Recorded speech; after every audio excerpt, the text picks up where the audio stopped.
Welcome to Raj news. నేను శాలిని. రంగారెడ్డి జిల్లాలో road ప్రమాదం జరిగింది. ఆర్టీసీ బస్సును లారీ ఢీకొట్టింది. ఈ ప్రమాదంలో 25 మంది మృతి చెందారు. పలువురికి తీవ్ర గాయాలయ్యాయి. క్షతగాత్రులను చేవెళ్ల ప్రభుత్వ ఆసుపత్రికి తరలించారు. ప్రమాద సమయంలో బస్సులో 50 మంది ప్రయాణికులు ఉన్నారు. చేవెళ్ల మండలం మీర్జాగూడ దగ్గర ఈ ఘటన జరిగింది. తాండూరు డిపో బస్సును లారీ ఢీకొట్టింది. ప్రమాదంతో చేవెళ్ల వికారాబాద్ మార్గంలో ట్రాఫిక్ జామ్ అయింది.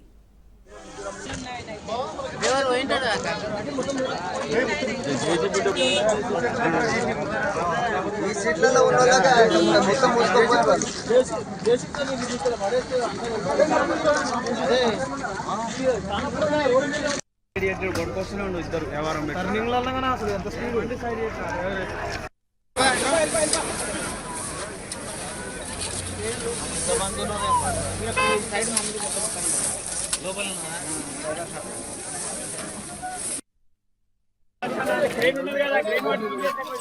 దగ్గరలో ఉంటే తొందరగా పంపించండి. మీరు అంబులెన్స్ దొరుకుతుందా?